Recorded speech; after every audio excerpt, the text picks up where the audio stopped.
ये बताने की जरूरत नहीं कि देश इन दिनों कोरोना के कैसे अभूतपूर्व संकट से गुजर रहा है। कोरोना की ये दूसरी लहर पिछले साल उठी पहली लहर से कहीं ज्यादा तेज, कहीं ज्यादा भयानक है। एक एक दिन में 1.5 लाख से ज्यादा लोग कोरोना की चपेट में आ रहे हैं। देखिए, कुल मिलाकर यह है कि बीजेपी के एक नेता ने बताया था एक बार कि अगर गोबर पोत लो तो कोरोना नहीं होगा, भाग जाएगा। या तो गोबर कम पड़ गया होगा इसलिए कोरोना ज्यादा हो रहा है। कुछ भी। हरिद्वार में दुनिया का सबसे बड़ा मेला लगा है। गंगा के घाटों पर लाखों की तादाद में आम जनता भी स्नान के लिए आई। इन तस्वीरों को देखकर क्या आपको कहीं भी ये एहसास हो रहा है कि देश इस वक्त किस बड़ी आपदा के बीच फंसा हुआ है? क्या हरिद्वार में जुटे ये श्रद्धालु वापस अपने घरों को नहीं जाएंगे? इस भीड़ में जाने किस किस के भीतर कोरोना का वायरस छुपा, और जब ये लोग लौटें तो अपने आसपास लोगों को संक्रमित करते चले। और ये मैंने कहा, ये आस्था का प्रश्न है, ये भावना का प्रश्न है। और लोगों की आस्था जो है उसका मान रखा जाए। लोग मरे, कोरोना स्प्रेड हो या देश में तबाही मचे, उससे कोई फर्क नहीं पड़ता। करेक्ट बात। कोई फर्क नहीं पड़ता, किसी को कोई परवाह नहीं। धर्म पहले, आस्था पहले और कोरोना बाद में। ये तब है जब अमेरिका के बाद भारत अब दुनिया का दूसरा देश बन गया है जो कोरोना से सबसे ज्यादा प्रभावित है। जिन पर सबसे बड़ी जिम्मेदारी है वो वोटों के चक्कर में जैसे सब भुलाए बैठे हैं। शुक्र मनाइए कोरोना का कि चुनाव वाले राज्यों में नहीं गया, और चुनाव वाले राज्यों में वो जाना भी नहीं चाहता क्योंकि वहाँ नेता ही जनता को मार रहे हैं। वो अपने सर इल्जाम काहे को ले? अगर ऐसा नहीं होता तो क्या इन रैलियों में ऐसी भीड़ जुटती जिसे कोरोना के प्रोटोकॉल की कोई परवाह ही नहीं, और नहीं उन नेताओं को जो ऐसी भीड़ को चुनाव से पहले जमा कर। क्या चुनाव से पहले ऐसी रैलियां इतनी बड़ी चीज हैं कि लोगों की जान उसके आगे कुछ भी नहीं? तो ये अजीब और विचित्र स्थिति जो बनाई गई है, इसको कौन आके संभालेगा? एक तरफ आम जनता के पीछे पुलिस पीछे पड़ गई है कि मास्क नहीं पहना है, चल थाने, फाइन दे। मास्क ना पहनने पर कृष्णा कुंजीर नाम के व्यक्ति की पुलिस ने ये हालत कर दी। ऑटो चलाने वाले कुंजीर अपने पिता को दोपहर का भोजन देने जा रहे थे अस्पताल। मास्क नाक के थोड़ा नीचे आ गया, तब 2 सिपाहियों ने कुंजीर की ये हालत कर दी।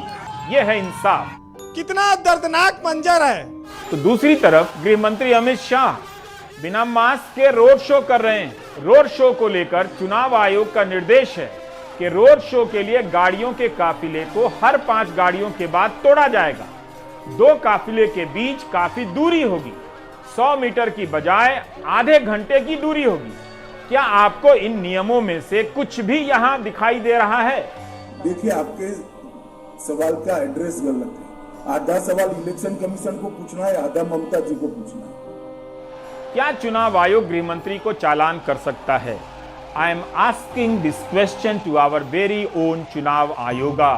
आई am asking a question, not doing yoga.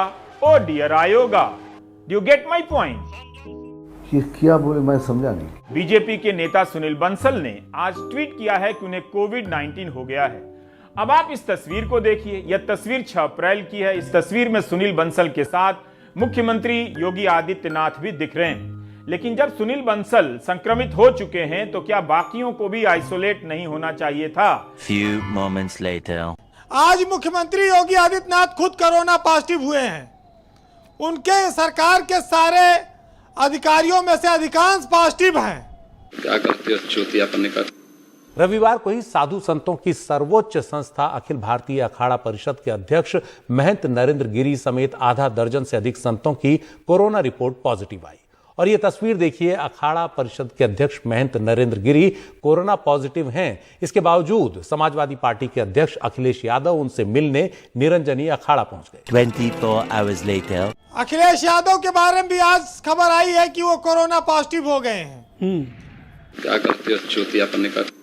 तो आज इनके साहित्य में इनके लिए 4 लाइनें लिख कहूंगा कि बदले बदले से मेरे सरकार नजर आते हैं, और अब तो घर की बर्बादी के आसार नजर आते हैं, और मेरे मालिक ने मोहब्बत का चलन छोड़ दिया है, और करके बर्बाद मेरे दिल का चमन छोड़ दिया है, और फूल भी अब तो मुझे खार नजर आते हैं, और जो कल तलक मसीहा थे अब वो खुद बीमार नजर आते हैं। इस वीडियो के सामने आने के बाद सवाल तो बनता ही है, अगर हम करें तो करें क्या, बोले तो बोले क्या? चलिए छोड़ो अभी। नहीं बोलिए सर, बोलिए प्लीज सर। चलिए मेरा सर बैठ जाइए। ये तो शुक्र मनाइए कि ब्रजेश जी कांग्रेस ज्यादा नहीं चिल्ला रही कोरोना पे, नहीं ये तो कह देते ये भी नेहरू की वजह से है। ये क्या बोले मैं समझा नहीं।